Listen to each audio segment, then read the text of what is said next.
So, yeah, there's definitely something about Mary. If you don't already know the story of this Gilded Age runaway orphan who, hands down, ran the entire show, setting records and unprecedented judging decisions, buckle up, Buttercup, because you're about to meet Mary.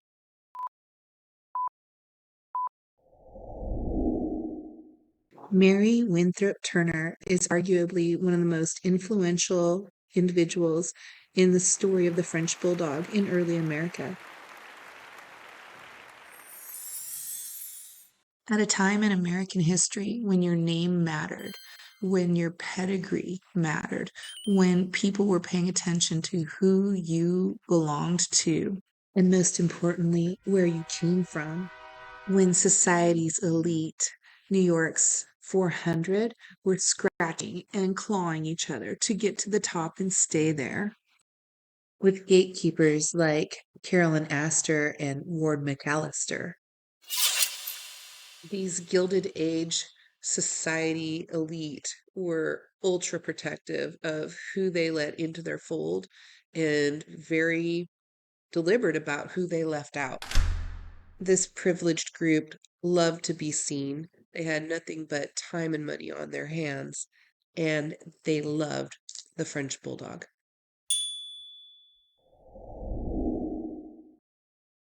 The French Bulldog competitions were basically an amazing platform to be seen. Not only would the cream of the crop attend, but often the women would show and handle their own dogs themselves. One of the first to do this was heiress Amy Crocker, shown here in a matching fur coat. It was actually Amy's money that helped the French Bulldog Club of America even host their first show in 1898. And so, together with the right 400 society name, Winthrop, and a lot of money and all the best dogs, Mary Winthrop Turner was on top of the world. She was young, she was beautiful, educated, well spoken, and had an incredible eye for what it takes to be a winning French Bulldog. And by winning, I mean she won everything, everything that mattered at the beginning of the history of this breed in America. At a time when only America's most elite could afford the French Bulldog import, which was about 5,000 in 1897, with some of them even as high as 10,000 in 1901. Yes, you heard that right. 10,000 in 1901, which is worth about 361,000 now, when you could buy this brand new mansion that only cost 8,000 to build at the same time. So here comes Mary out of nowhere, buys up all the best French bulldogs, and wins everything. And by everything, I mean that she won the French Bulldog Club of America National Specialty, which hadn't been held for over 13 years.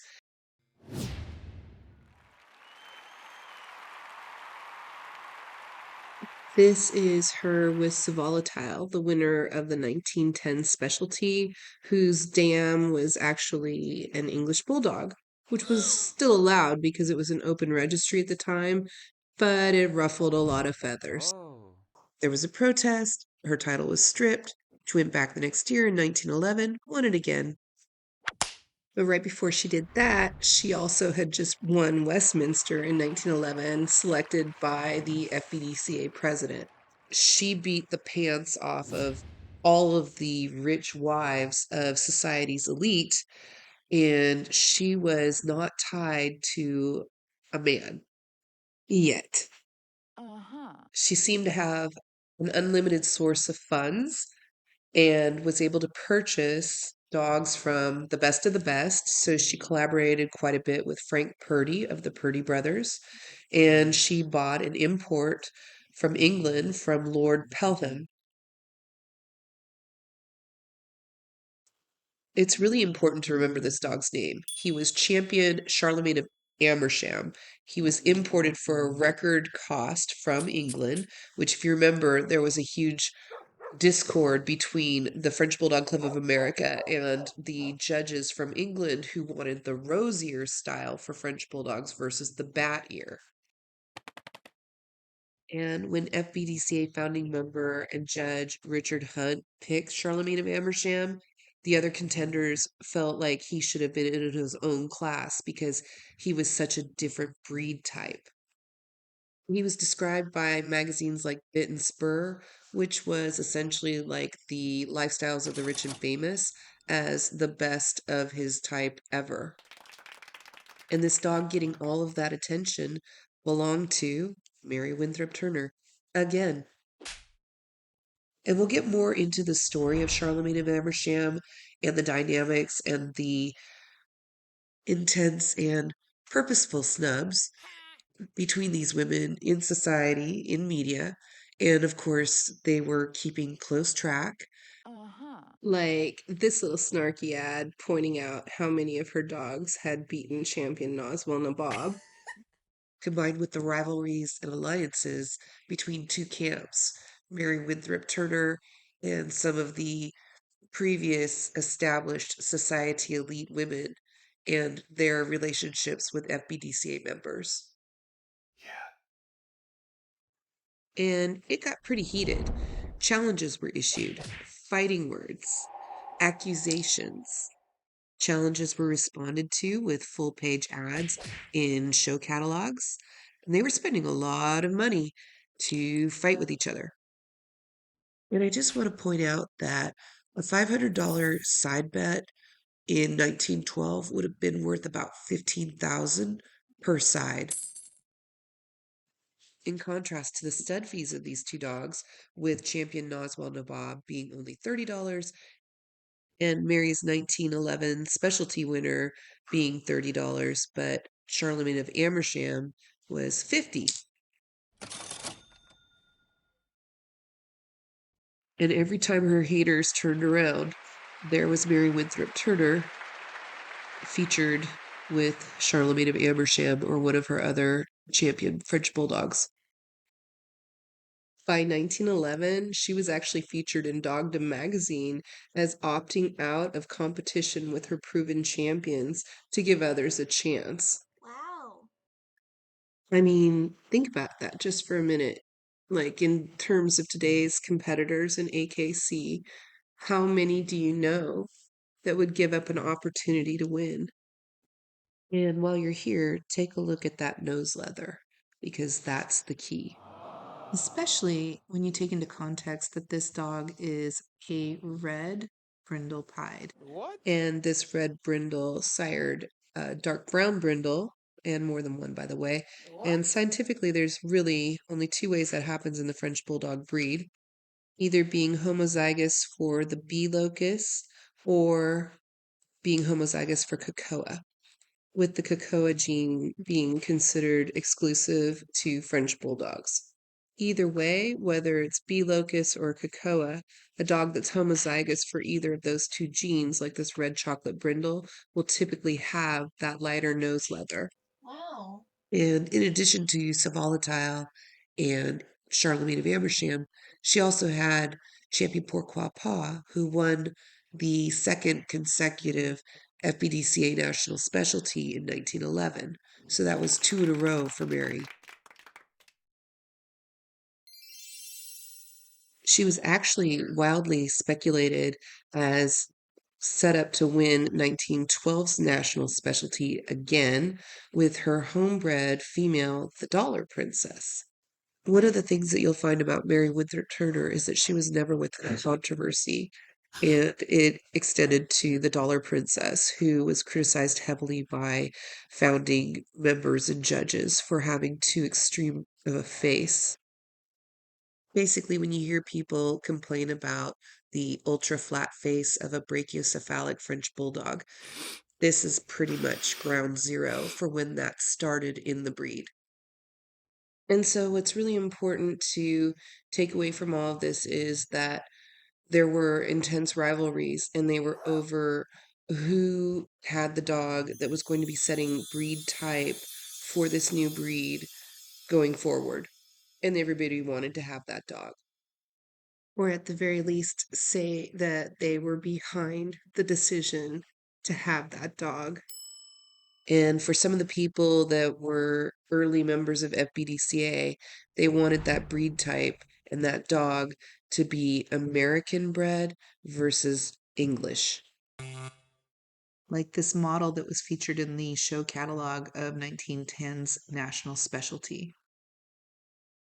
But let's get back to Mary. They think she's 20 years old, but nobody knows for sure.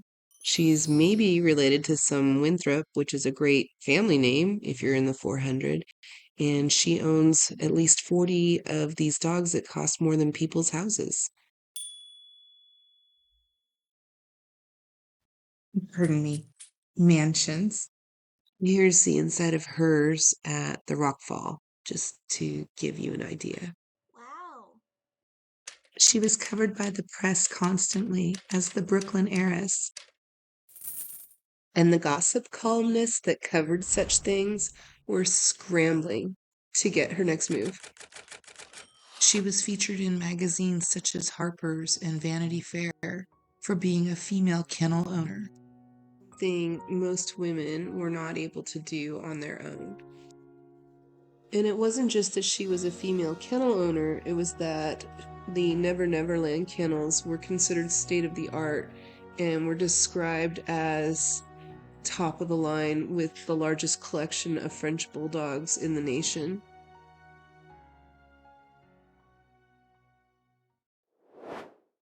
And it didn't hurt that this beautiful heiress appeared to be filthy rich.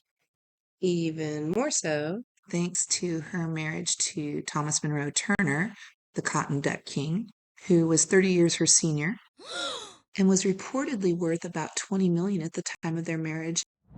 Before long, Mary was becoming a judge, and she was getting even more eyes and attention on her from both the press, her peers, and her rivals.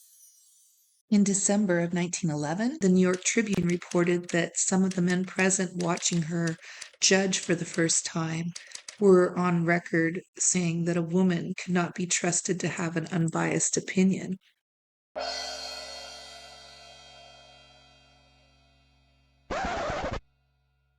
That was Samuel L. Goldenberg. And yeah, he's the guy from the movie, jumped in the lifeboat of women and children, half empty, with a 3x2 canvas carryall. This sort of thing ain't my bag, baby. But more about his extensive baggage later. In 1913, the French Bulldog Club of America advertised a magazine that contained a wealth of Frenchie-related articles and photographs. The publication ceased because of financial losses, but these magazines provide the definitive picture of the Gilded Age of Frenchies. As one would expect, copies of these magazines are highly valued by collectors today, and if you're so lucky as to find one, consider yourself in good company. What most don't know, though, is that this magazine is edited by none other than Mary Winthrop Turner, a woman at a time when women didn't even have the opportunity to vote.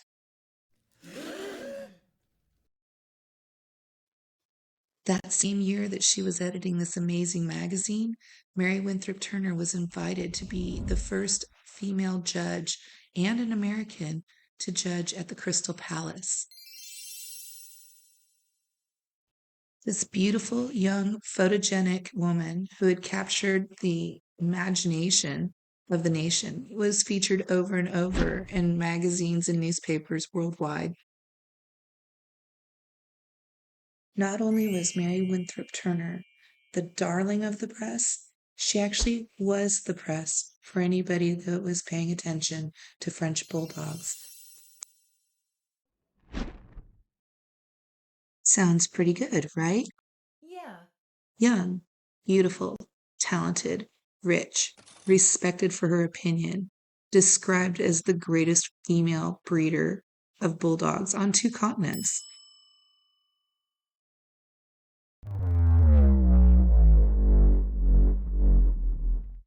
Until it wasn't.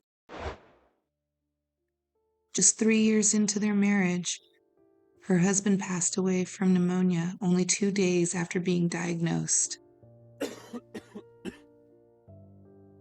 With over $20 million at stake, Mary Winthrop Turner was forced to go on the stand and answer really personal questions under oath. And with her powerful husband no longer in the picture to defend her, the third wife of Thomas Monroe Turner was left to defend herself against his creditors, his ex-wives, and his surviving offspring. Her entire past, her upbringing, her relationships, her past marriages, her husband's past marriages, and sordid details about their relationship and the timeline of their relationship became public. She was accused of receiving bonds from her husband as if it were illegal, and publicly exposed and humiliated, including painful details of her relationship with another wealthy man and the inevitable miscarriage that she suffered. No. She was cross-examined and asked point blank, "Were you having sexual intercourse with him?" Opposing counsel made it a point to accuse her of going around town and having fun. She was grilled about whether she had had an operation, which she denied. Nope. What is the meaning of this? It's hard to tell from the documents, but it's clear that the mother of this man did not approve of their relationship. And as a result, Mary was given hush money. Opposing counsel went so far to accuse her of even having a morphine addiction. What? And it looks like she was forced to have an abortion. That went terribly wrong. No. It also appears that Mitten's mother required that Mary join a convent while her son went to England for a year, and then they would see if it would work out.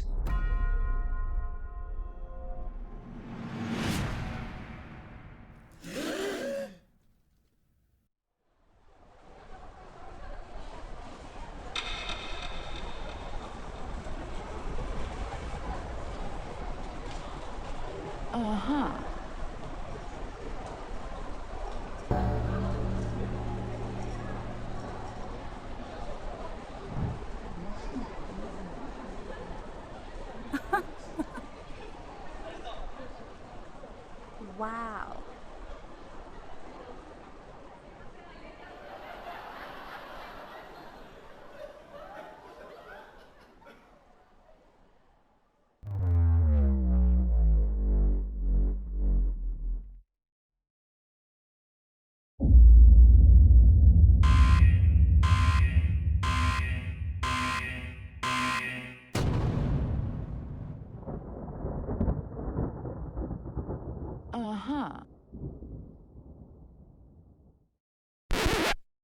So let's back up.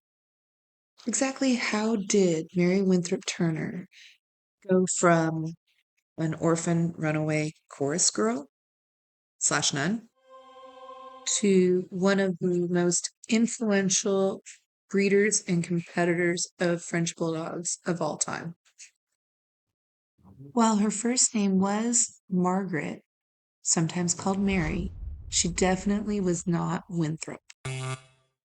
According to her testimony, she was the adopted daughter of Edward Higley, a respected professor from Groton, Massachusetts. This definitely explains her ability to move within elite society with comfort and ease, even while her most private secrets were on display for the world while she was on the stand. She met the multimillionaire after returning from London, having her heart broken by Minton. When she returned to New York, she joined the stage as a chorus girl and changed her name to Winthrop, apparently to keep her family out of notoriety. This after returning from Minton, who had rejected her after the miscarriage. Mary refused to take the hush money from Minton's mother to cover up her pregnancy and followed him to Liverpool anyway, and he rejected her. But wait, remember, those court documents were also talking about her previous marriage to a man named Rose, who cited adultery as grounds for the divorce when he was rejected by her. When Mary returned from London, she met Thomas M. Turner at a theater event, a bachelor party actually, at his bachelor pad in 1907, and soon became his mistress. And even though she was well over 18 years of age, he made her, or at least he told people that he made her his ward, like his adopted daughter. Uh-huh. And the prosecutors made sure that it was known that she had also been the quote ward of Minton. Uh-huh. So, use of the term ward is actually referring to being a kept woman versus a legal relationship. What didn't come out in the court documents was that Thomas Monroe Turner had actually had another ward who was his stenographer. What? Her name was Helen Bloodgood, and before she had been married, she was I guess, the ward of Thomas M. Turner when she was 18. Apparently, Helen wasn't handling the divorce very well and went on a spending spree and a wine orgy. So her husband had her put in an insane asylum where she committed suicide within 4 days. No. A little after that, her husband tried to commit suicide by turning the gas on his stove. Didn't work, and he was regretful because I guess he had lost a lot of money. And just when you think it couldn't get juicier, it does. So this one also was not covered in the court documents, but was involved in the newspapers in 1891, where Thomas M. Turner was named as the third party in a love affair, massive divorce between his former best friend What? And that friend's wife, Martha Bloomfield. Uh-huh. as this scandal broke out in the newspaper with testimony from French maids and all kinds of hotel employees. Eventually, Turner's own wife ended up filing for divorce. And the scandals were pretty amusing, involving Mrs. Bloomfield dressing up as a man to meet Thomas Monroe Turner at hotels. Wow. Thomas Monroe Turner then married another 18-year-old girl, and then they got a divorce. And after several years of never following through on the actual divorce papers, the divorce was granted to the second wife, and now he was free to wed Mary. So, after all of this courtroom drama played out in the public eye, the judge finally awarded to Mary Winthrop Turner in her favor, and she was allowed to keep the bonds that had been given to her by her husband. In particular, no evidence of actual fraud. The judge was pretty stern in his opinion of how he felt that neither Mary Winthrop Turner nor her husband were by any means innocent, and was particularly harsh about their lifestyle. He, again, favored Mary Winthrop Turner.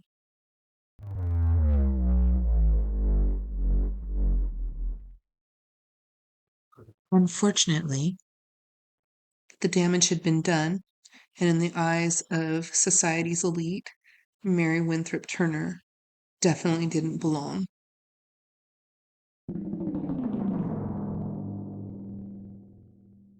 so how does Mary's story tie into the French Bulldog breed standard? Thought you might ask.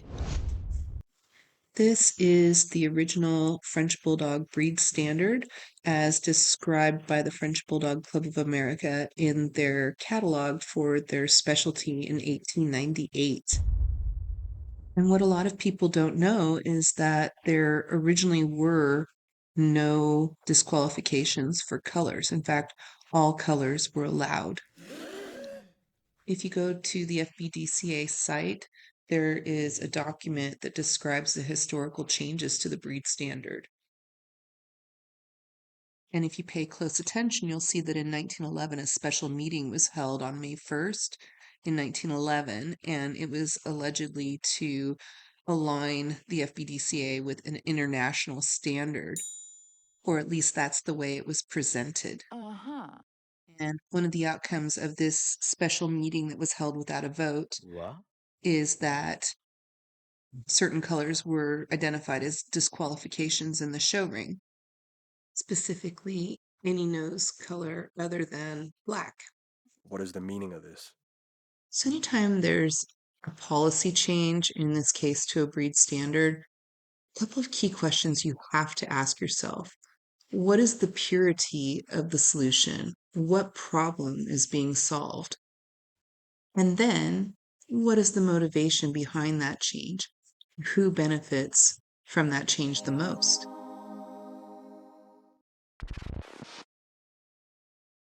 And that's why it's really important to look at the timeline of when this special rush meeting was held, initiated by Samuel L. Goldenberg.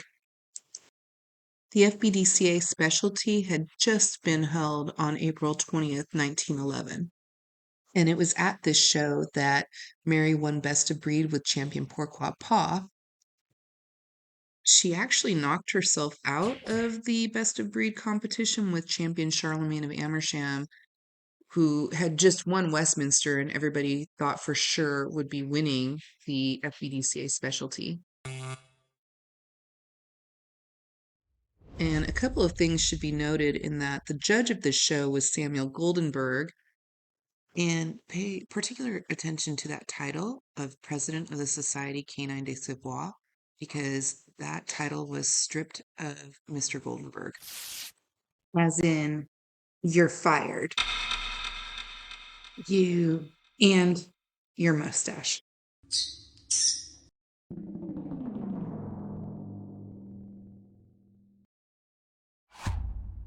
Sometime in 1911, Samuel Goldenberg and a few others formed their own French Bulldog club in France. And make no mistake, the parent club in France for bulldogs was described in Waldner Comingus's book as being dissident.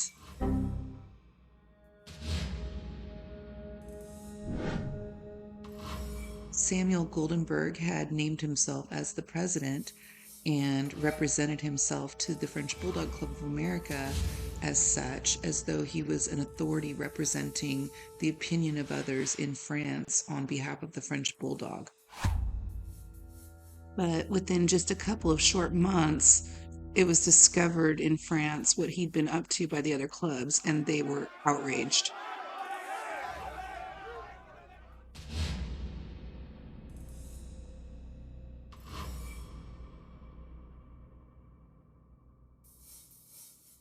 They actually read about it in a magazine called The Breeder, and the date of that magazine was August 6th, 1911.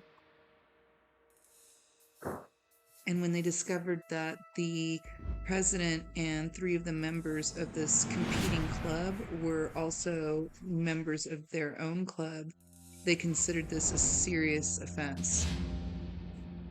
Goldenberg, acting as president, was singled out as serious misconduct and serious sanctions. This is actually the breed standard of the backdoor club that Goldenberg created, and it's his first attempt at making light eyes and noses a disqualification. Basically, Goldenberg created his own side club as a backdoor to implement standards that were being rejected by the parent club already existing in France, and he got caught. When they were called out at the meeting, only one member was present, and it wasn't Goldenberg.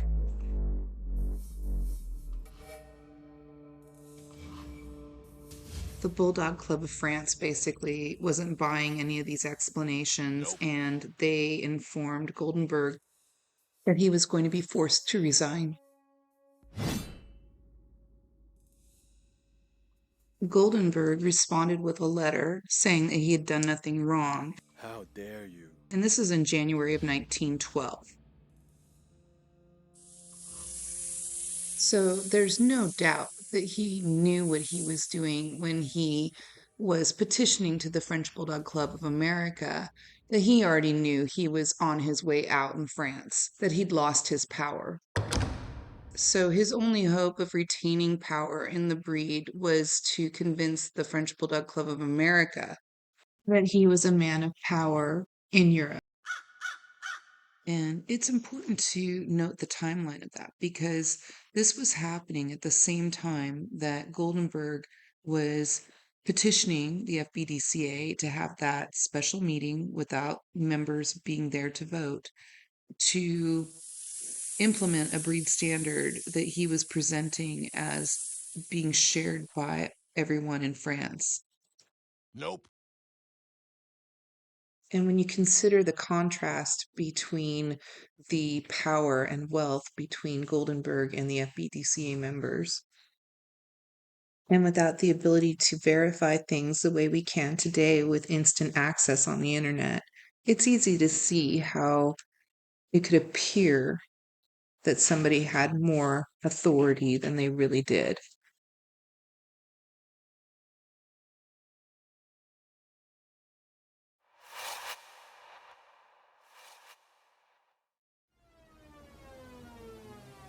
Safe to say that he was not a respected authority there. And in addition, what you'll find on the FBDCA website is a rather glorified statement about how Goldenberg is a prominent breeder and his dedication to the breed because he judged the 1912 specialty the day after arriving from being saved off the Titanic. But Goldenberg had actually been the judge the year before, and this year it was going to be William Lennox. Goldenberg was judging the side bet with 500 per side. Kind of embarrassing for the FBDCA when one of the mission statements is to educate the general public about the history of this breed, especially when this club is benefiting from a 501c7 tax shelter. And to make it worse, they talk all about the magazine that Mary Winthrop Turner actually edited, and yet there is zero representation of her anywhere on the FBDCA site, just Samuel L. Goldenberg. And if we're going to talk about the Titanic, there are a couple things that you should definitely know about Goldenberg and his activity at that time, but a little bit later. First, let's go back to 1911 and the president of the Society Canine de Savoie. As judge that year, Goldenberg chose Champion Pourquoi Pas over Champion Charlemagne of Amersham. Both champions were owned by Mary Winthrop Turner, but by doing so, Champion Charlemagne of Amersham, who was at that point undefeated, had no chance to win best of breed. The sire of Champion Pourquoi Pas was Champion Nilcote Gammon. And according to the FBDCA site on the history of the breed, Samuel Goldenberg is given credit for being the owner of Champion Nilcote Gammon, which he was briefly, really just long enough to affix the Nilcote kennel name to his registration. But in actuality, Goldenberg had dumped Nilcote Gammon before he was ever a champion, and probably because the breed standard had changed and didn't give preference to dark brindles anymore, so he lost that 5-point advantage. Regardless, it was the Purdy brothers that did all the heavy lifting with Champion Nilcote Gammon, not Samuel Goldenberg. What many don't realize is that Frank Purdy and Mary Winthrop Turner worked together and collaborated extensively on several breedings. One example being the Scarlet Letter, whose name makes a lot of sense when you look at who her parents were. Mary and Frank Purdy had chosen to breed the two winners of the 1910 specialty, the disqualified Volatile and Champion Nelcote Gammon, together. Mary then bred Scarlet Letter, the offspring of two winners of the 1910 specialty, back to her winner of the 1911 specialty, Champion Pourquoi Pas. The result was a beautiful dog with a gorgeous head named Pourquoi Pas Perfection. These championship wins and breeding collaborations were all happening completely without Goldenberg. And now Mary had this undefeated international champion bred in the UK.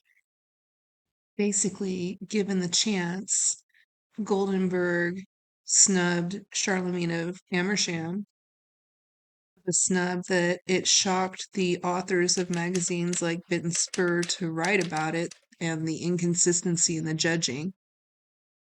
And so the dog that he chose was sired by his own former dog that has his kennel name affixed to the name. So keeping that timeline in mind, here comes May 1st, just days after the FBDCA specialty. And one of the first things that's done is to reinstate the preference for dark brindle. So here is the breed standard that was used in the 1911 FBDCA specialty with no discrimination made to color. And then after Goldenberg's influence, this is the breed standard with discrimination to color. And yes, that is the word that the FBDCA themselves use, discrimination. So a really interesting thing happened in the 1912 judging, and that is that a basically unknown dog named Gammon's Requette was awarded Best of Breed. Uh-huh. And he was chosen by Judge Lennox, but also in that side bet between Lawson and what should have been Mary Winthrop, but she was bumped out. It became between Lawson and Grant Notman's dog, Gammon's Requette, and they gave it to Gammon's Requette, and that was Goldenberg's decision. And you can see that Goldenberg is still passing himself off as the president of the Society of blah, blah, blah, and he'd already been kicked out. Like, he had already been kicked out before he got onto the Titanic with his dry carryall. One of the most disturbing news articles is from the New York Times, and it was right after the Carpathia had rescued the survivors. And they described Mr. Goldenberg calmly standing on the dock, and he's unharmed, Hi. he's unruffled, and he's standing there holding his carryall. And the customs officer says, "Hey, there's the only piece of baggage saved from the Titanic." And again, it's a 2x3 canvas carryall, right? And then another really important piece of information here is that Samuel Goldenberg was identified as a chairman of the Committee of Survivors, which issued a long statement to the press about the Carpathia landing. And yet he had nothing to say on his own part. Like, he went silent. In fact, he disappeared for a few days and was reported as missing while he was over at the French Bulldog Club of America show judging side bets for $500 a piece, 15,000 nowadays. So think about that for a second, because he's designated as in charge of all the other passengers. And he was on lifeboat number 5, which encountered lifeboat number 7. And Officer Pittman wanted to stop and help and pull in people from the water, but the passengers on board persuaded him not to do this. So that's chilling.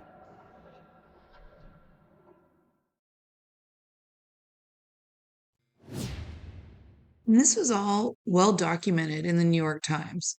And there was public outrage over this, especially when the news about the baggage being saved from the Titanic when 1,500 people were dead.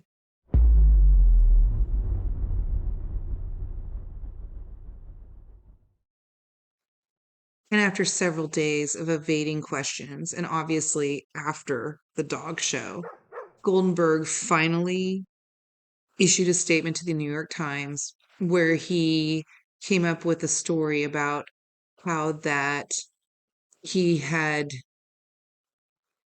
put two carpets into a small bag, one for him and one for his wife, which is really bizarre. Like, who's on a ship and they pack a bag of carpets? Uh, And actually, his story changes a lot, and he recruited his wife, well, ex-wife now, Nella, to issue an alibi for him of sorts, where she made it sound like he didn't want to get onto the boat and she forced him to get on there. Now, let's just point out how well dressed Samuel Goldenberg is on the day of the show where he's judging the side bet, and how poorly dressed his wife is, who's normally exquisitely dressed. This 5'6" man somehow finds a perfectly tailored suit, and his much taller wife is wearing somebody's borrowed jacket.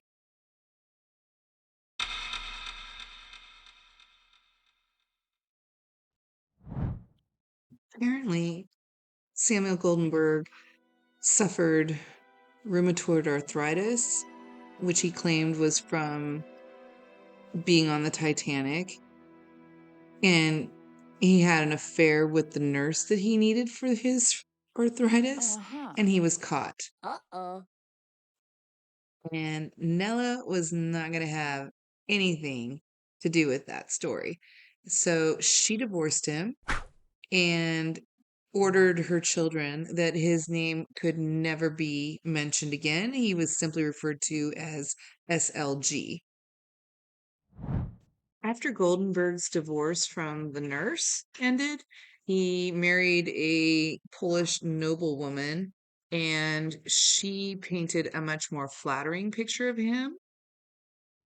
But this is where it gets really thick, because the claim is that Samuel Goldenberg suffered a nervous shock from being on the Titanic, and he was blind for 1 month. And that he promised himself that if he ever regained his vision, he would employ part of his real estate portfolio to help people that couldn't see.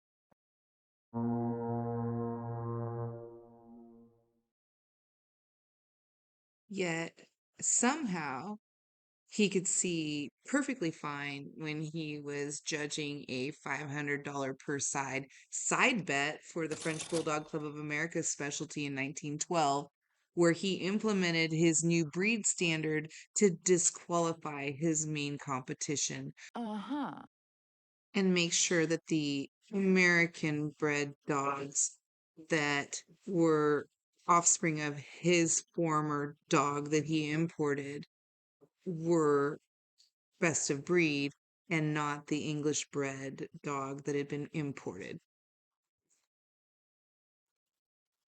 After the 1912 show, there were a lot of statements in the press from both Mary Winthrop Turner and from Mrs. Lawson. And Mary took it upon herself to correct the record. And she was right. Yeah. One of the statements that she corrected was regarding Nellcote Gammon, and she pointed out that he had actually been defeated by both Charlemagne of Amersham and by Gammon's Requette. And of course, the most high profile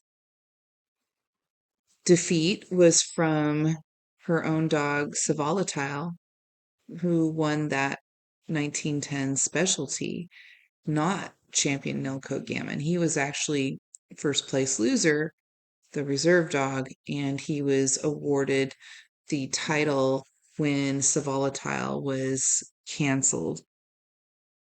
And there's documentation of how that protest went down and who was behind it, which was Mrs. Lipman and Mrs. Arnold Blossom. Uh-huh. These are a couple of the fun pictures of Champion Gammon's Requette, who is described as a silver brindle, interestingly enough, and enchantress. Mary actually goes on to point out that in about 2 years, she had a record of 88 championship points and more blue ribbons and trophies than all the French Bulldog kennels in the country combined, with some of her most high profile winners being Champion Hunk's Bequest, Champion Parsk, and Champion the Dollar Princess. And this matches the reports from the press talking about her having more champions than any other breeder in all of America.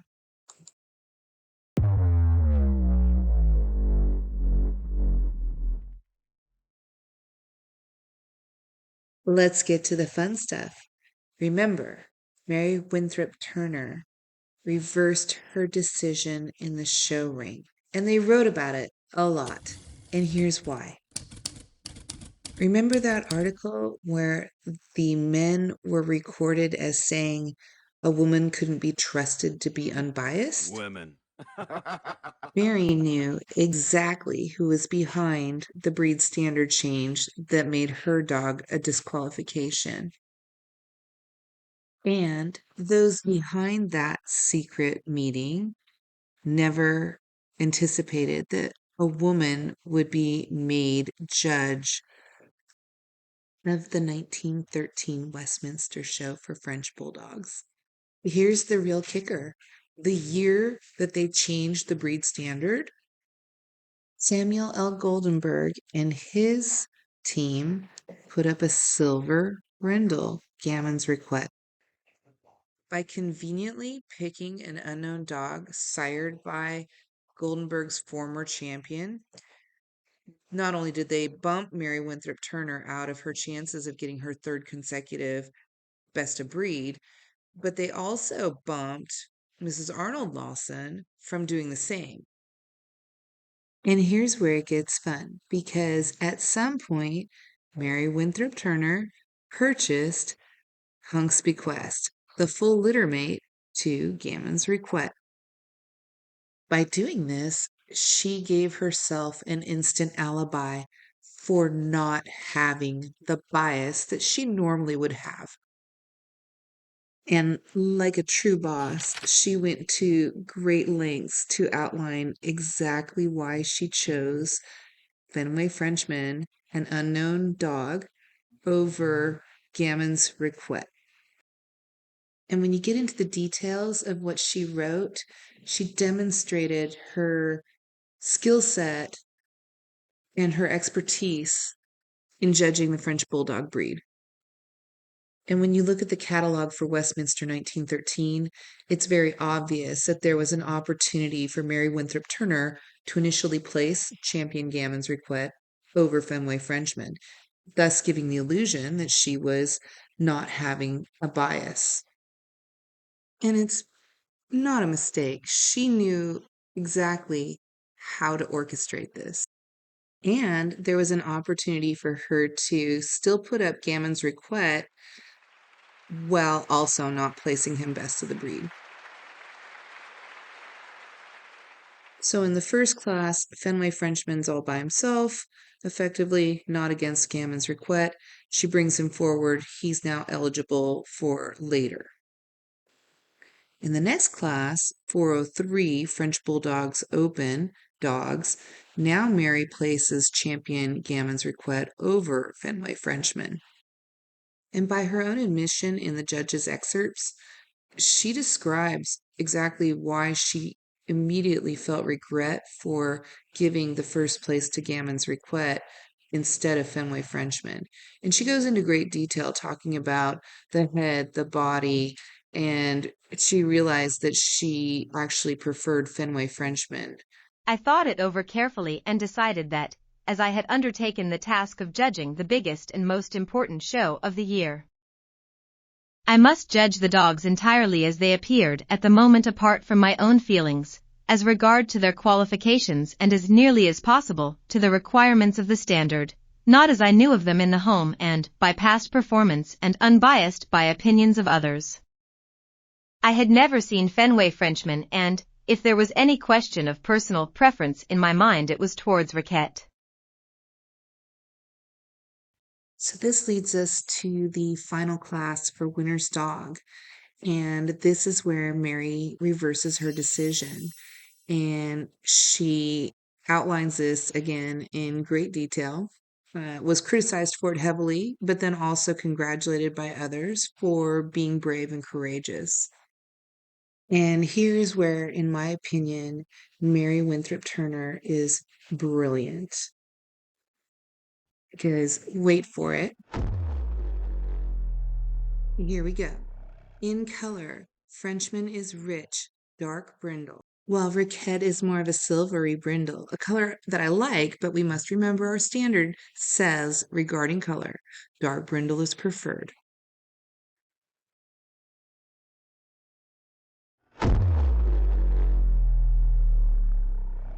And to top it off, trophies were awarded on behalf of Mary Winthrop Turner, Samuel Goldenberg, Lennox, and Grant Nauman to the other dog. And again, they wrote a lot about this because it was so unusual for somebody to stand up and override their original decision. And she was given a lot of credit about how that she had had the courage to do something like that. It's pretty amazing, really, when you put it all in perspective, that this runaway orphan, Gilded Age, chorus girl, ex-nun reinvented herself and became one of the most influential and successful competitors, breeders, judges of the French Bulldog breed in America at the height of its early start. And in 1922, she was actually supposed to judge the specialty again, but had to drop out because of illness. And other than some news articles talking about the dispersal of Never Neverland kennels and the sale of Hunk's Bequest, that littermate to Champion Gammon's Requet, he was actually sold to Mrs. Donald Armerland and was exported to England, becoming cornerstone of the breed in the UK. And just like that, Mary Winthrop Turner disappeared. There's no record of her passing away. She's not buried with Thomas Monroe Turner, and she's not buried with her family, the Higleys. In some ways, it's almost as if she didn't exist, as if she herself was from Never Neverland. And now you know a little something more about Mary.